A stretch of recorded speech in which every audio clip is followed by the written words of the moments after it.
I'm Castania with One Avenue TV, and I am here with Aaron from BASECAMP. Thanks for meeting up with us. Yeah, definitely. Thanks for meeting up with me. So we're first going to start off. So we actually we've seen you guys a few times. We saw you guys first at Pop Scene here in SF back in 2014 with Night Riots and K-Flame. Yeah, at Rick Shop. Yes, yeah. And then actually in October for, shout out Angeline. Yeah. Shout out Angeline. Angeline. It was her birthday. Yeah, and we went way. and we saw you guys and then Sweater Beat. What a waste of a birthday. we had a good time. That was a great night. Yeah, at Mezzanine. Yeah, at Mezzanine. Yeah, we had so much fun. That was a really good show. Yeah, so we just wanted to start off with that. So we're really excited to see you guys tonight. We know how you guys kind of came to be, but we want to know where the name really came from. Well, I wish there was a much more interesting story behind it. Me and my friend Derek, back in the day, we used to tour with a different band, and we would make up these fake band names all the time. We would never actually make any music.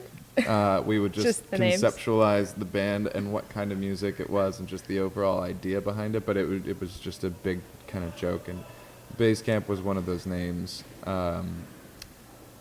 And so when we finally decided that the three of us were, me and Aaron and Jordan, were going to actually pursue this and actually do something with the music, we had the conversation about, okay, we need a name, we need to, and I will not say who it was not me, but one of the other two guys suggested a very, very awful name. Can you tell us that name? No, I don't think I can share it. It sounds like it's very embarrassing that it even came out of his mouth. But yeah, I very quickly was like, I've got to put the stop to this. And so I just started racking my brain for names. And I don't know. I mean, beyond that, I kind of had the thought of suggesting BASECAMP just because there was something about it that seemed to fit aesthetically. Mm-hmm. It just kind of felt right. And then I said it to the other guys, and they were kind of like, yeah, it makes sense. All right. Like, it was just kind of, it just felt right. I mean, it wasn't really, there wasn't any huge grand reason behind it. It just kind of felt like, I don't know, when I said it and they heard it and we kind of listened to the music with it, it just made sense. That's awesome. Yeah. So what would you say your first memory of music is? That's tricky. My dad is a musician.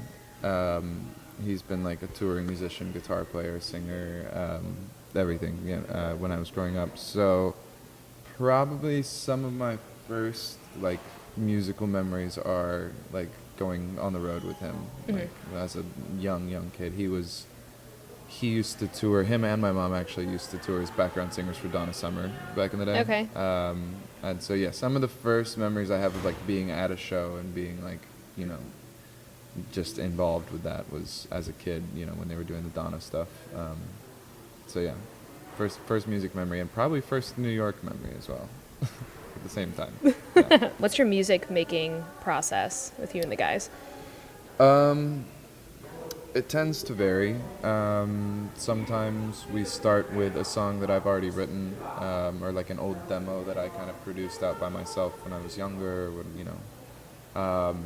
and then we'll kind of revamp it and build from there. Or we'll start with the music first, and kind of just build out an idea together until it gets to a point where it starts to kind of take shape and feel like it's, a song, and, then I'll take it and write to it after the fact. But yeah, it's very kind of just, there really isn't a formula. It's just kind of whatever hits us, whatever, Mm-hmm. Like, oh, that, okay, let's go, build on that, cool. So yeah, it kind of varies every time. Very cool. Yeah. So we understand your music's not really pinpointed in a certain genre, but we totally love that. So what would you say, how would you describe your sound in 3 words? Oh, I hate that question. Shit. That's not one word. That's not one word. No, I don't really know. I mean, I think I I've heard a lot of people call it electronic R&B,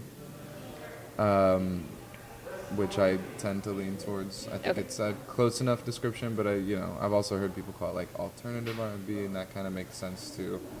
Me personally, I don't know. I honestly, something in those lines, I guess, but I try not to think about it too much. We started as a joke. We started just to kind of mess with people like you when we were doing interviews. We started calling it. It's not 3 words. I think it's 4. I'm not even really sure. But we started calling it post-future pre-apocalyptic. Wait, that's awesome. Yeah, which it doesn't mean anything. Just it is what it is. Just be like, oh yeah, totally. Yeah, no, get it. I listen to other bands in that genre. No, you don't. No. And what song would you guys say is a fan favorite live? Surprising. Emmanuel still it does really well live. Even though it's our oldest song, it's the song we've had for the longest. That seems to be the one that every time we get to that, you hear like a couple woos in the audience, and that seems to definitely still be the fan favorite. The Ace of Base cover that we do also, I think, just because everyone knows that song. Let's take it to the street. We're taking it to the street. We're back. Hey, we're back. Want to know what happened? We just got kicked out of the hotel lobby. We did. So, on to the next question. Okay, so are there any themes in your lyrics? Themes. Yeah, definitely. I mean, they vary from song to song, but I try to, at least on this EP, I try to have like a consistent kind of.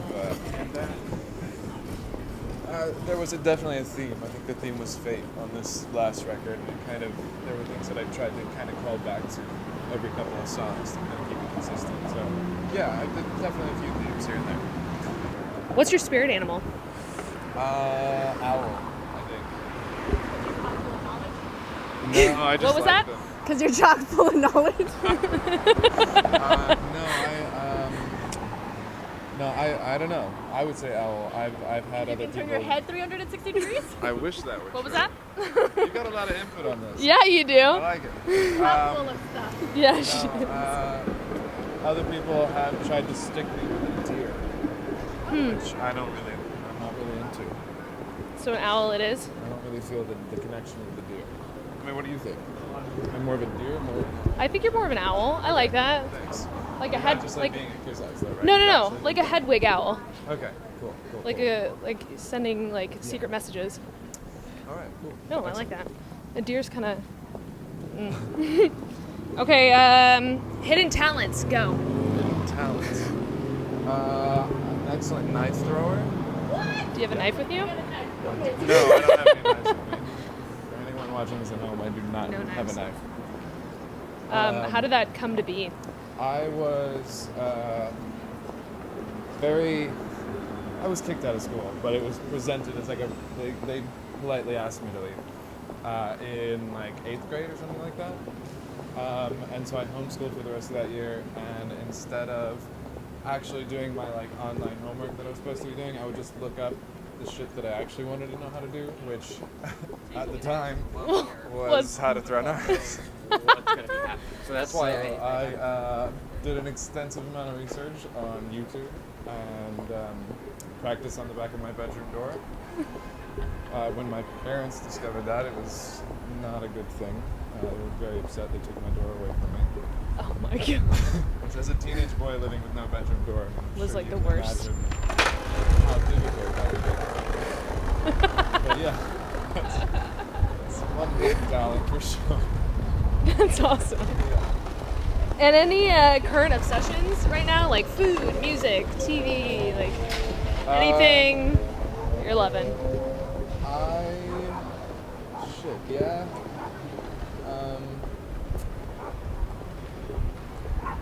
Now that you've asked me that, I can't think of anything. The thing we were talking about earlier, actually, the onigiri, that's been a big obsession of mine. We discovered that actually when we played, it was during the Sweater Beats Okay. shows. We played in Santa Ana, and there was a place that did it like right down the street from where we play. We had dinner there, and I never had it before. And ever since then, like literally every city we've been to on this tour, I jump on Yelp, like it's the first thing I look at. Is like there's a place like nearby that does it, and every time there's not. So the best was in Santa Ana. Yeah, Santa Ana, but I found a really good spot here in San Francisco today. That was excellent. I really liked it. It's making me hungry. I'm not gonna lie. My favorite food section. Awesome. Yeah. So we were originally gonna ask you guys what's on your current playlist, but after doing some research, we found out that you guys are huge James Blake fans. So, is there anyone new on your radar, or just hardcore James Blake? Stick to what you know. No, I mean we love James Blake for sure. We have been listening to a lot of new stuff lately. There's this guy, I think it's pronounced Rom, R-A-H-M. He's got this single out called Fault that we just discovered recently. We really like. And then artists like Bowie from Australia. She's from. We're gonna go this way. This way. He's not even from here. I don't know. I never go here. I'm good with directions. Okay, there you go. Yeah, we big fans of Ruben Tiber from Toronto. Yeah, I mean all kinds of stuff. Like just kind of come to my family and stuff. But yeah, there's a lot of really great stuff. Awesome. Yeah. All right. Beer to the right. Yeah. All right, slow your roll, Angeline. Sorry, I'm a slow walker. Okay, so since you're ending your tour within the next few days, what have you loved about being on the road, and then what have you missed the most? I mean, I enjoy the kind of nomadic life for sure. I'm more than accustomed to living in a suitcase, so that's always fun. I like the travel aspect. But I'd say, and it's a great opportunity to like catch up with friends that live in cities that we don't get to go to often.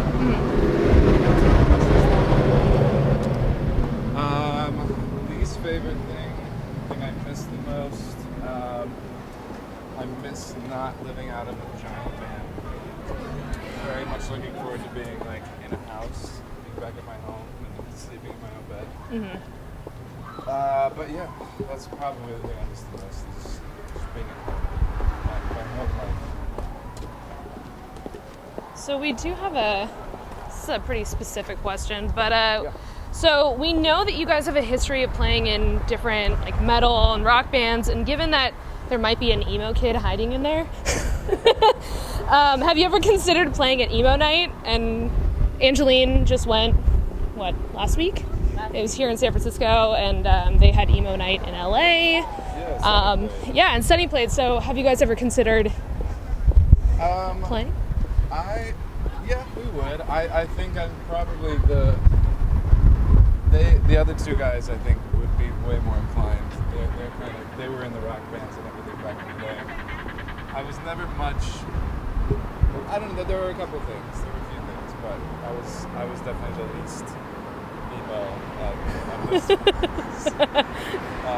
But yeah, no, I mean, I think it would still be fun, especially if we go up to LA or something, just for the hell of it. Yeah. We'd do like a Deftones night for sure. We all love Deftones. It's like the one thing we can all agree on for sure. It's not really emo. No, not too emo. It's like, that's what I'm saying. That's like as close to that kind of, as So you close can as get I to? can get. All right. Yeah, let's try not to die. Okay, so,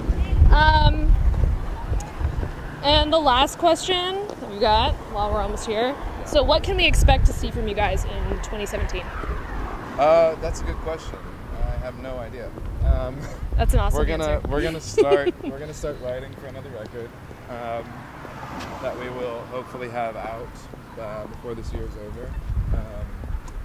Hopefully some more touring in the summertime. It'd be great to get out and do some festivals. And, we'd love to get back over to Europe in the summer. It'd be great. But yeah, I don't know. This is kind of the tail end of this chapter with the Insta and all that. So it's kind of at this point we're all kind of in the planning mode of where we go from here. So who knows? That's awesome. It's all up in the air. Yeah, exactly. So as we arrive to the venue, we're done with the interview. Anything else you want to tell the fans of One Avenue? I would like to acknowledge what good sports you guys are for sure. Thank you. Getting Angeline. dragged around this. You want to give yourself a little shout out? I admire that greatly. Oh, good. You guys have killed it. Awesome. And go inside. Let's just do this door. Yeah. So thank you for coming on this adventure. Yeah, I didn't expect this, but it was good. I didn't It was either. good. Yeah. So this was a first. This was definitely a first. Yes. Yeah. First mobile interview. Yes. Yeah. So it was a success. It was. And we're here at Rickshaw. We can't wait to see you guys Yeah. perform. So thank you again for the interview. Of course, thank you. And any other Appreciate time it. you want to come on an adventure with us, Yeah. you're more than welcome. Well, you got to top this next time we come to San Francisco. We've got to like end up on like Alcatraz or something. That'd be a good Oh my one. god, I want to do that for my birthday. For your birthday. Yeah, again. We'll come for your birthday. Yeah, again. We saw you last year. We'll do it again. All right. Excellent.